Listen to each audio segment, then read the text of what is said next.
Hi, இன்றைக்கி நம்ம என்ன பண்ண போகிறோம்னா கொரியன் சிக்கன் பண்ண போகிறோம். அதுக்கு வந்து ஃப்ரை பீஸ் எடுத்து வச்சுருக்கேன். அதுக்கப்புறமா பார்த்திங்கன்னா நம்ம சாத்துக்குடி இருக்கு இல்லையா, அந்த ஜூஸை லைட்டாக யூஸ் பண்ணிக்கலாம்.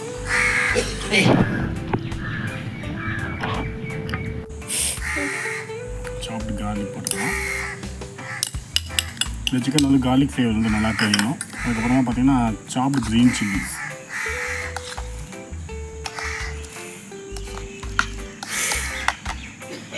சால்ட் பார்த்திங்கன்னா பிளாக் சால்ட் யூஸ் பண்ணுறோம். ஆர்டினரி சால்ட் யூஸ் பண்ண வேணாம், பிளாக் சால்ட்டு. சில்லி பவுடர் ஒரே ஒரு சோயா சாஸ்,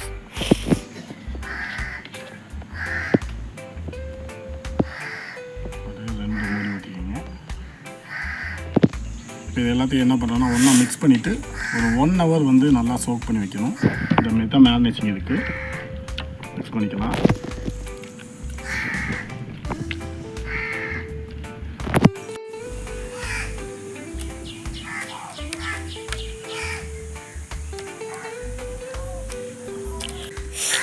இது அப்படியே ஒரு 1 hour அப்படியே இந்த மசாலாவில் ஊறட்டும். அதுக்கப்புறமா நம்ம நெக்ஸ்ட் ஸ்டெப் போகலாம். தோசைக்கல்லை வந்து நல்லா ஹீட் பண்ணிக்கோங்க. அதில் கொஞ்சோண்டு ஆயில் ஊற்றிட்டு சாலோ ஃப்ரை, நம்ம மீன்லாம் பொரிப்போம் இல்லையா, அது மாதிரி இந்த சிக்கனை போட்டு சாலோ ஃப்ரை தான் பண்ண போகிறோம்.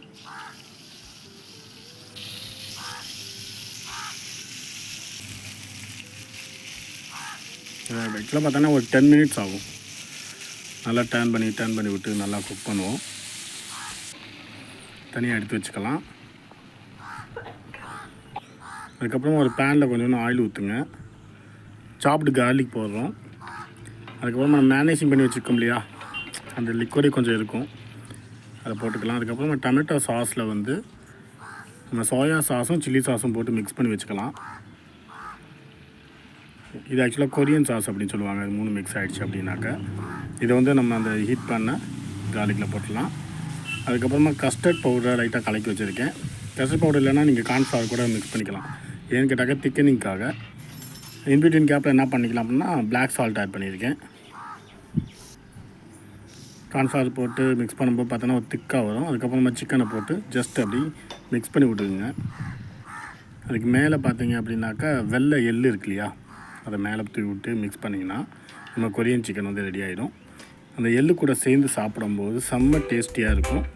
தேங்க்யூ வெரி மச் ஃபார் வாட்சிங்.